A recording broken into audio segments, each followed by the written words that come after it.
अस्सलाम वालेकुम। हमारे सरकारी इदारे, कॉलेजेस, स्कूल और अस्पताल क्यों तबाह हाल हैं? मैं आपको एक वाक़या बताता हूँ। बहुत पहले पाकिस्तान टेलीविज़न सिर्फ एक ही चैनल होता था। उस पे एक प्रोग्राम में 3 मेहमान थे। एक वज़ीर तालीम था, एक सेक्रेटरी तालीम था और एक स्कूल की प्रिंसिपल खातून थी। बहुत बहस हो रही थी कि ये सरकारी स्कूलों में ख़राबियां हैं, ये सरकारी अस्पतालों में ख़राबियां हैं।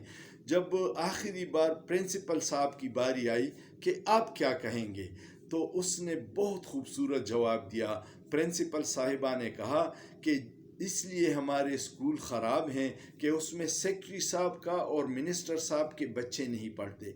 जिस दिन सेक्रेटरी एजुकेशन और वज़ीर तालीम का बच्चा सरकारी स्कूल में आ गया, इसकी तकदीर बदल जाएगी।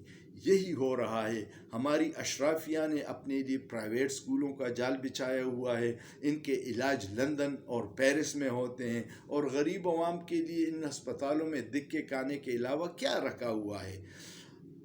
पूरे पाकिस्तान में लाखों स्कूल ऐसे हैं जिसमें बुनियादी सहूलतें नहीं हैं, चार दीवारी नहीं है, उस स्कूलों में पीने का पानी नहीं है, बहुत सारे गर्ल्स स्कूलों में बाथरूम तक नहीं है।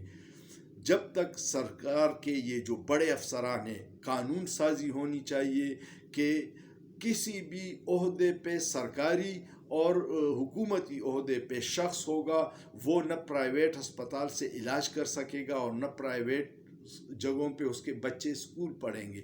उन सब को सरकारी स्कूलों में डालेंगे और सरकारी अस्पताल से इलाज करेंगे, तब इन अस्पतालों की तकदीर बदलेगी और यहाँ इनके लिए ये बजट एलोकेट करेंगे और तवज्जो देंगे। अगर आप इस बात से इत्तेफाक करते हैं तो कमेंट ज़रूर कीजिएगा और इस वीडियो को ज़्यादा से ज़्यादा शेयर कीजिएगा। सोचिए, सोचना जुर्म नहीं है।